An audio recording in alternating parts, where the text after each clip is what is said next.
Episode 4۔ بارش زوروں سے برس رہی تھی۔ ہر طرف اندھیرا ہی اندھیرا تھا۔ ایسے میں وہ وجود اپنی باہوں میں اپنی زندگی لیے دوڑ رہا تھا۔ اسے اپنی کوئی پرواہ نہیں تھی، بس فکر تھی تو اپنے ہاتھوں میں اٹھائے اس وجود کی جس نے شاید اسے زندگی جینا سکھایا تھا، جس نے اسے ہنسنا سکھایا تھا، جسے اس نے جینے کی وجہ دی تھی۔ لیکن قسمت بھی کہاں تک ساتھ دیتی۔ ایک دم سے دونوں نے ایک دوسرے کو دیکھا اور وہیں پھر دونوں کی آنکھیں ساخت ہو گئی تھیں۔ کئی ایکڑ کے رقبے پر پھیلی وہ حویلی اپنی شان آپ تھی۔ سینکڑوں کے حساب سے نوکر چاکر وہاں اپنی اپنی ڈیوٹی سر انجام دے رہے تھے۔ وہ حویلی کوئی عام حویلی نہ تھی، وہ ایک سردار کی حویلی تھی جس کے احاطے میں گنت گاڑیاں تھیں۔ پورے لان میں گھاس اور رنگ برنگے لگے پھول اس کی خوبصورتی کو اور بھی بڑھا رہے تھے۔ اس حویلی کے مالک سردار بختیار تھے۔ سردار بختیار کے 2 بیٹے تھے۔ سب سے بڑا بیٹا سردار مالک اشتر، جن کی شادی ام المبین سے ہوئی تھی۔ ان کے 2 بچے تھے، ایک بیٹا جو 6 سال کا تھا جس کا نام ذافیان تھا، جبکہ 2 سال کی بیٹی تھی جس کا نام ماہ روش تھا۔ چھوٹے بیٹے کا نام سردار جرار تھا۔ سردار کی والدہ ان کے بچپن میں ہی وفات پا چکی تھی۔ یہی وجہ تھی کہ لاکھ کوششوں کے باوجود بھی سردار بختیار جرار پر وہ توجہ نہ دے سکے جو ایک بچے کو چاہیے ہوتی ہے، اس لیے اس کی طبیعت باقی سب سے مختلف تھی۔ 6 فٹ کا لمبا قد، سفید رنگت پر سیاہ داڑھی جو اس کی شخصیت پر بہت جچتی تھی، کالی سیاہ آنکھیں اور ان آنکھوں میں چھپایا سرد پن اسے سب سے الگ کرتا تھا۔ 6 پیکس، پھولے مسلز جو اس کی دن رات کی کسرت کا نتیجہ تھے۔ MBA کا گولڈ میڈلسٹ بھی جو ابھی حال میں ہی پاکستان واپس آیا تھا امریکہ سے۔ سردار بختیار اسے دیکھنے تو اس کا سینہ چوڑا ہو جاتا تھا۔ خوبصورتی میں مالک اشتر بھی اس سے کچھ کم نہ تھا، لیکن جرار کی اپنی ہی ایک الگ تھی۔ سردار بختیار بہت ہی نیک دل انسان تھے، سب لوگ ان کی بہت عزت کرتے تھے۔ یار جلدی کرو بس نکل جائے گی، اس کی دوست کب سے آئی اسے آوازیں دے رہی تھی، لیکن وہ بچوں میں مگن تھی۔ سڑک کے کنارے پر وہ کھڑے بھیک مانگنے والے بچوں کو چاکلیٹ دے رہی تھی جو اس کا روز کا معمول تھا۔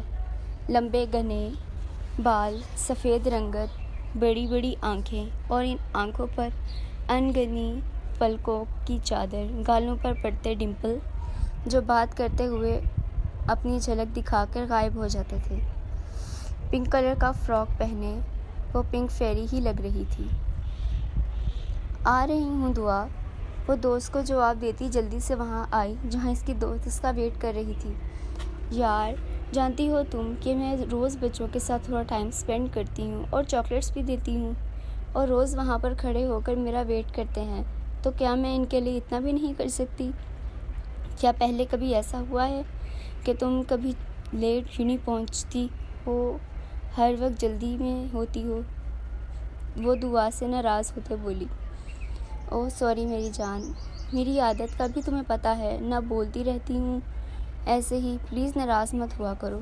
اچھا سوری، بس اپنا موڈ ٹھیک کرو تم، دعا اس کا چہرہ اپنی طرف موڑ کر بولی تو وہ تھوڑا بہت نخرے دکھانے کے بعد مان گئی۔ آپ کا بہت شکریہ میڈم جو آپ نے معاف کر دیا۔ دعا کی بات سن کر وہ کھلکھلا کر ہنسی۔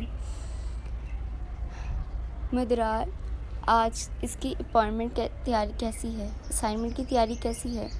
تیاری تو اچھی ہے دعا، اور سر کو بھی بہت امیدیں ہیں مجھ سے۔ میری پوری کوشش کروں گی کہ پریزنٹیشن اچھے سے ہو جائے، وہ کندھے اچکاتے ہوئے بولی۔ انشاءاللہ سب اچھا ہو جائے گا، دعا مسکراتے بولی۔ السلام علیکم۔ سب لوگ ناشتہ کر رہے تھے جب وہ سفید شلوار قمیض، اوپر سے سیاہ شال گردن میں ڈالے وہاں آتے سنجیدہ لہجے میں سب کو سلام کیا۔ وعلیکم السلام، آئیں جرار، آپ ہی کا ویٹ کر رہے تھے۔ ملک بختیار نرمی سے بولے۔ جرار آپ کا آگے کیا ارادہ ہے؟ ناشتے کے دوران ہی مالک اشتر نے اپنے روبرو بھائی سے پوچھا، بھائی اسی سلسلے میں مجھے آپ سب سے بات کرنی تھی۔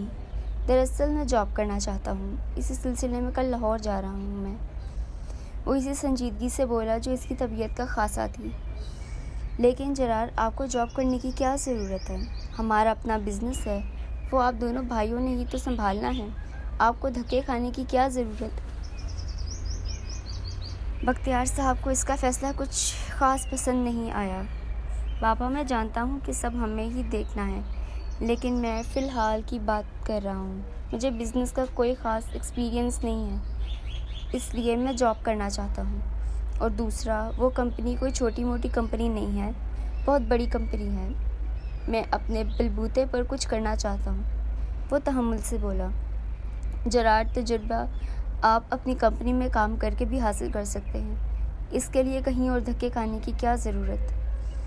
اب کے مالک اشتر نے کہا، بھائی آپ سے میرا شوق سمجھ لیں، لیکن میں اپنی کمپنی فی الحال نہیں سنبھال سکتا۔ آئی ہوپ سو کسی کو اس بات پر کوئی مسئلہ نہیں ہوگا۔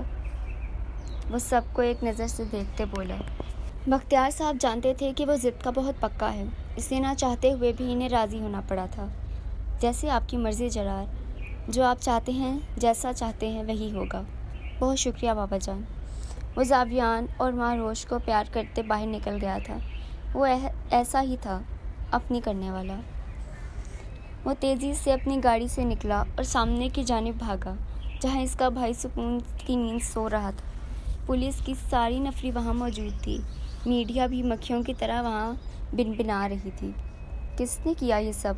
وہ دھاڑا ایس پی کی طرف مڑا۔ سر، ابھی تک معلوم نہیں ہوا، لیکن جلد ہی وہ ہماری گرفت میں ہوگا۔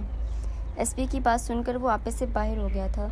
مجھے وہ ہر حال میں چاہیے، اگلی بار میں تمہارے منہ سے یہ سب نہ سنوں ایس پی۔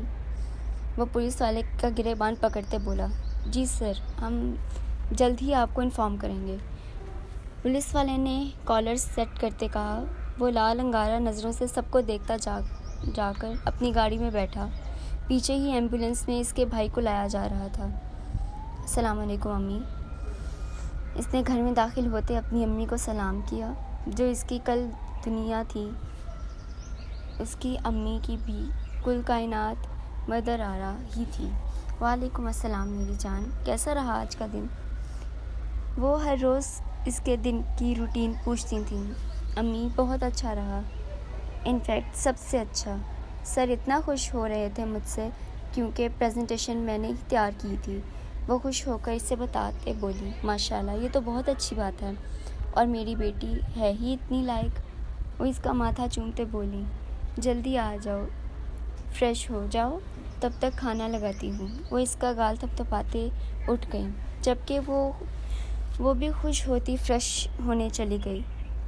اس کو یوں کمرے میں جاتا دیکھ کر امی کی آنکھیں نم ہوئیں، جنہیں جلدی سے صاف کرتی وہ کچن میں چلی گئی۔ ہاں جی، ہو گئی آپ کی تیاری؟ مالک اشتر اس کے کمرے میں آتے بولے، جی بھائی، ہو گئی، بس 1 گھنٹے میں نکلیں گے۔ جرار نے جواب دیتے بیگ پیک کر کے نیچے رکھا۔ ویسے جرار، آپ کو یہ شوق کیوں ہوا؟ وہ وہیں رکھے صوفے پر بیٹھ گئے تھے۔ کبھی بتایا نہیں پایا وہ جرار کو اس سے کتنا پیار کرتا ہے۔ میں نے بھی تو پالیٹکس جوائن کی ہے بھائی۔ آپ نے ایسا کیوں کیا؟ وہ بھی وہیں بھائی کے ساتھ جا بیٹھا۔ جرار کی بات سن کر وہ مسکرا دیے۔ پالیٹکس میرا شوق ہونے سے زیادہ میرا جنون ہے۔ وہ لوگ اقتدار میں آنے کے لیے بڑی بڑی باتیں کرتے ہیں اور پھر عہدہ ملتے ہی اپنی جیبیں بھرنے کے سوال یاد نہیں رہتا۔ میں ان لوگوں کی لسٹ میں شامل نہیں ہونا چاہتا جرار۔ لوگوں کی مدد کر کے جو سکون مجھے ملتا ہے، نہ وہ اور کہیں بھی نہیں ملتا۔ خیر چھوڑو یہ سب باتیں، کوئی بھی پرابلم ہو آپ کا بھائی آپ کے ساتھ ہے۔ کبھی بھی کہیں بھی ہوئی مشکل آئے، بس ایک آواز دیجیے گا، میں فوراً آپ کے پاس آ جاؤں گا۔ مالک اشتر کی بات سن کر وہ مسکراتے ہوئے بھائی کے گلے لگا۔ آپ کے ہوتے ہوئے مجھے کبھی کچھ ہو سکتا ہے کیا بھائی؟ میں جانتا ہوں امریکہ میں آپ کے جاسوس ہر جگہ موجود تھے، جو میری ایک ایک پل کی خبر آپ کو دیتے تھے۔ اتنا بھی بے خبر نہیں تھا میں۔ جرار بھائی کی محبت پر ناز کرتے بولا، جبکہ مالک اشتر پہلے تو حیران ہوئے پھر مسکرا دیا۔ اگر وہ سید تھے تو سامنے بھی ان کا بھائی تھا، سوا سید۔ بچوں سے مل کر جانا بہت مس کرتے ہیں پھر آپ کو؟ جی بھائی، مل کے ہی جاؤں گا۔ پھر کال آنے پر وہ بھائی سے ملنے وہاں سے چلا گیا۔ وہ دونوں ماں بیٹی کھانا کھا رہی تھی جب اس کی ماں نے اس کی بات کرنے کا سوچا۔ مدر آرا؟ جی امی۔ وہ ماں کی طرف متوجہ ہوئی۔ بیٹا، مجھے کچھ بات کرنی ہے تم سے۔ جی امی بولیں، کیا بات ہے؟ مدر آرا، ساتھ والی جو مسرت آنٹی ہے نا تمہاری، وہ مجھے ایک ڈاکٹر کا بتا رہی تھی، تو میں چاہ رہی تھی کہ ایک دفعہ تم وہاں سے اپنا چیک اپ کروا لو، ہو سکتا ہے کچھ بات بن جائے۔ دراصل ایک حادثے میں مدر آرا کی ٹانگ ضائع ہو گئی تھی، وہ معذور ہو گئی تھی۔ جہاں بھی جاتے تو ڈاکٹرز ایک ہی بات کرتے کہ آپریشن سے ٹھیک ہو سکتی ہے، لیکن آپریشن کے لیے کم از کم 20 لاکھ چاہیے تھے، جو ان ماں بیٹی کے پاس مر کر بھی جمع نہ ہوتے۔ اس لیے وہ اب کسی ڈاکٹر کے پاس جاتی ہی نہیں تھی۔ جب بھی کوئی اس سے ڈاکٹر کے پاس جانے کو کہتا تو وہ ہتھے سے اکھڑ جاتی تھی۔ امی، آپ جانتی ہیں اچھی طرح کہ ڈاکٹرز کیا کہیں گے؟ وہی سیم سٹوری۔ آپریشن سے ٹھیک ہو سکتی ہوں، لیکن اس کے لیے بھی 20 لاکھ چاہیے۔ لیکن یہ بات آپ بھی اچھی طرح جانتی ہیں اور میں بھی، 20 لاکھ ہم ساری زندگی بھی جمع نہیں کر سکتے۔ میری تنخواہ سے گھر کا خرچہ مشکل سے پورا ہوتا ہے، آپریشن کے لیے پیسے کہاں سے آئیں گے؟ وہ پڑھائی کے ساتھ پارٹ ٹائم جاب بھی کرتی تھی۔ اور ویسے بھی امی، میں ایسے بھی خوش ہوں، مجھے مزید کچھ نہیں چاہیے۔ اللہ کا شکر ہے میں اپنا ہر کام خود کر سکتی ہوں، کسی کی محتاج نہیں۔ آپ پلیز آئندہ ایسی کوئی بات مت کیجیے گا۔ وہ اپنا کھانا وہیں چھوڑتی بیساکھی کے سہارے کمرے میں چلی گئی، جبکہ اس کی ماں بس روتے ہوئے اسے جاتا دیکھ رہی تھی۔ یا اللہ، میری بیٹی کے نصیب بہت اچھے کرنا۔ وہ اللہ سے دعا مانگتے ہوئے برتن سمیٹنے لگی۔ ایک بیٹا تھا جس نے مڑ کر کبھی خبر نہیں لی تھی، اتنا امیر کبیر تھا لیکن ماں اور بہن کو پوچھتا تک نہیں تھا۔ آہ ملہار، کاش تم ایک بار ہم سے مل لیتے، کاش۔ وہ دل ہی دل میں بیٹے سے مخاطب ہوتے بولی۔ میں نے حکمرانوں کو ہمیشہ حکومت کرتے دیکھا ہے، آج پہلی بار کسی حکمران کو کسی کا درد محسوس کرتے ہوئے دیکھ رہی ہوں۔ مالک اشتر ابھی روم میں آئے تھے کہ ان کے کانوں میں اپنی بیوی کی آواز پڑی۔ وہ جانتے تھے وہ کس بارے میں بات کر رہی ہیں۔ مسکراتے ہوئے وہ اس کے پاس آئے اور ان کے ماتھے پر بوسہ دیتے ان کے ساتھ بیٹھ گئے۔ وہ دونوں جرار کو شہر چھوڑنے گئے تھے۔ اچانک ایمرجنسی آ جانے کی وجہ سے مالک اشتر کو بھی شہر جانا پڑ گیا۔ واپسی پر زیادہ رات ہو گئی تھی جب انہوں نے فٹ پاتھ پر چھوٹے چھوٹے بچوں کو اتنی سردی میں سسکتے ہوئے سوتے دیکھا۔ انہوں نے فوراً آرفنیج ہاؤس بنانے کا فیصلہ کیا تھا، جس کی وجہ سے ان کی بیوی ان سے بہت خوش تھی۔ ام المؤمنین بہت رحم دل اور بہت پیار کرنے والی لڑکی تھی۔ دونوں کی شادی ان کی پسند کو مد نظر رکھتے ہوئے کی گئی تھی۔ ام البنین کو پیار سے مالک اشتر بنین کہتے تھے۔ ہر حکمران برا نہیں ہوتا بنین، بس کسی ایک کی وجہ سے نام سب کا خراب ہو جاتا ہے۔ مجھے لوگوں کا درد ہمیشہ سے ہی محسوس ہوتا ہے، اس لیے سیاست میں آیا۔ میرا شوق تھا سیاست میں آنا اور غریبوں کی مدد کرنا، اور یہ سب آپ سب کی دعاؤں کی وجہ سے ممکن ہوا ہے۔ وہ انہیں اپنے حصار میں لیتے بولے، اللہ آپ کو ہر موڑ پر کامیابی دے، ہماری دعائیں ہمیشہ سے آپ کے ساتھ ہیں اور رہیں گی۔ وہ ان کے کندھے پر سر ٹکائے پیار سے بولی۔ اسے یہاں آئے 2 دن ہو گئے تھے۔ آج اس کے آفس کا پہلا دن تھا۔ بلیک 3 پیس سوٹ پہنے، بالوں کو جیل سے سیٹ کرتے، بلیک گاگلز لگائے وہ بہت ہینڈسم لگ رہا تھا۔ وہ یہاں اپنے ہی فارم ہاؤس میں رہ رہا تھا۔ وہ ہمیشہ وقت کی قدر کرتا تھا۔ اب بھی وہ وقت پر تیار ہوتے آفس کے لیے نکلا۔ لاہور کے لیے بہت خوش وقت ثابت ہونے والا تھا۔ سگنل پر گاڑی روکے وہ موبائل پر بھائی سے بات کر رہا تھا، جو اسے بیسٹ وشز دے رہے تھے۔ جب اچانک کانوں میں آواز پڑی، یار دعا، اگر اللہ نے ان امیروں کو گاڑی دے ہی دی ہے تو اس میں اتنا اکڑ کر کس چیز کی آ جاتی ہے؟ وہ بیچارہ چھوٹا سا بچہ اس امیر زادے کی باری نیچے آتے آتے بچا۔ کتنا خوف زدہ ہو گیا تھا وہ۔ اللہ کا شکر ہے کہ اسے زیادہ چوٹیں نہیں آئیں۔ ان امیروں کو باقی سب کیڑے مکوڑے ہی لگتے ہیں۔ اتنا غرور بھی اچھا نہیں ہوتا۔ بجائے اس کے کہ وہ امیر زادہ اس بچے کو تسلی دیتا، الٹا اسے ڈانٹنے لگا۔